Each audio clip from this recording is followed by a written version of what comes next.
Hybe made a bunch of announcements for 2023 in their corporate briefing, so here's a breakdown with my thoughts. Disclaimer, I'm a fan of all the groups I talk about. Now, let's continue. Hybe want to delve more into the metaverse, particularly through Enhypen's Dark Moon universe. They were surprised by the growing fanbase for the webcomic, and so are creating a game where players can walk around Desolace Academy in their signature school uniform, and team members are already featured in Enhypen's webcomic since they share a universe as werewolves. So once and team debut, a DLC will probably be added where players can also traverse through Sunshine School in their uniform. LeSserafim are also getting their own webcomic next year, so Hybe's webcomics must be doing well to warrant more releases. What's interesting is Hybe mentioned the LeSserafim members in the webcomic will be meeting some new girls. This could either mean new potential LeSserafim members, or just like Team, they may meet a Japanese girl group counterpart that will be debuting in the future, or the girls they meet will end up being contestants in the alleged female version of Island Hybe may be hosting next year. Do you think any other group will be getting a webcomic? Hybe are also working on increasing their merchandise and quality. They want to make snazzier albums for fans with cooler concepts. They also want to create more online and offline experiences for fans who are unable to see their favorite groups. For instance, more concert live streams, experiences, and exhibitions, such as the BTS experience in Las Vegas and the 17 exhibition in Japan. So stay tuned for more of that. Furthermore, Hybe highlighted their storytelling department. Due to BTS's success creating a whole concept, lore and story that spanned throughout their music and videos, Hybe wants to carry this method on, such as Enhypen's Dark Moon storyline and TXT's Starseeker's universe, because it's rewarding to fans and eagle-eyed viewers to notice Easter eggs and to piece together a group story unfolding. The team has made sure to integrate the group's storylines in their concert performances, and even stage sets as well as music videos, so expect these groups' lores to be highlighted in each comeback. Furthermore, Hybe will debut another boy group, specifically B-Lift Lab. There isn't much news on the group. It could consist of the remaining members who didn't make it into either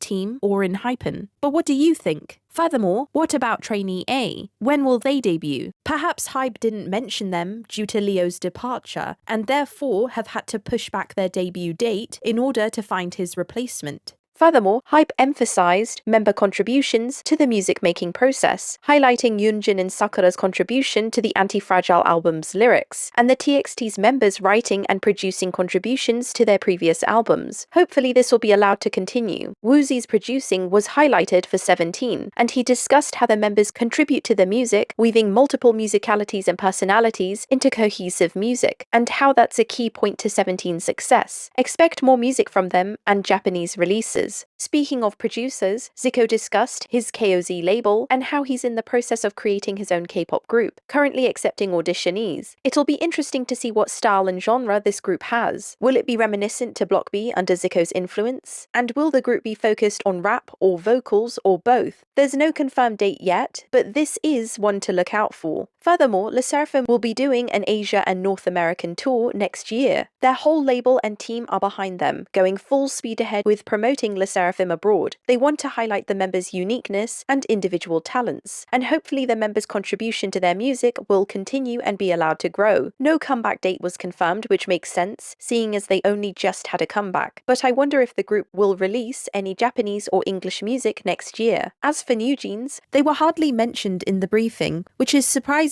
when they've become so hugely popular. Perhaps Hybe weren't prepared for just how big New Jeans would become, but they are prepared now. They stated to look forward to more New Jeans content in the future. There's no comeback date yet, but expect this one to be even bigger and even better. And as for Team, the new Japanese boy group, they've got their confirmed comeback date for the 7th of December. Many teasers have already been released. Hybe emphasized the importance of this group's debut as their first Japanese boy group, which is reminiscent of the pressure Hybe emphasized for LeSserafim's debut, which was highlighted in their documentary. The group has an established fan base thanks to both Island and The Howling, so their debut should do well. The werewolf theme is being stuck to, which is cool, and an Enhypen crossover or cameo would also be cool in the future, like how Kay and EJ both cameoed in the Drunk Dazed music video. Furthermore, Hybe America is going to debut a girl group geared towards the American and international market. They stated that they auditioned girls from around the globe with different backgrounds and ethnicities, and are training them, applying the K-pop method, bringing all their skills up to a standard Hybe finds acceptable. The girls' faces weren't shown, and a debut date hasn't been announced. However, the employee said the girls were contestants, so it's unclear if these girls will be part of an elimination program, like Island, or how iKON was formed, or if we will only see the final member roundup debut. And side note, JYP seem to be doing something similar with their plans to debut an international girl group, applying the K-pop training process as well. But who will debut their group first? In terms of BTS, Hybe confirmed the group will continue their solo work and announced RM's Indigo solo album release date on December the 2nd. Who will be after? My guess is Sugar. But what's yours? Bang PD highlighted ARMY and BTS, stating that without them, none of these new groups or plans could be possible without them. Enhypen are touring and expanding their tour dates next year. They've already extended to the Philippines and Thailand, so expect more location announcements. They've been happy to see their fans, seeing as they debuted during and promoted mainly during COVID, so they've been grateful for the concert experience. No confirmation for their comeback date, but what are you thinking? Hopefully they aren't too overworked with both comeback preparations and a world tour. TXT's comeback, however, was confirmed for January. Will they continue with their gothic concept, or will they go lighter? They're sticking to their Starseekers storyline, so perhaps there's a clue for their upcoming style in their webcomic. TXT are very talented and nail whatever genre they're in, but Love Song was so good I wouldn't mind a part 2 of that. But overall, what do you think about all these announcements?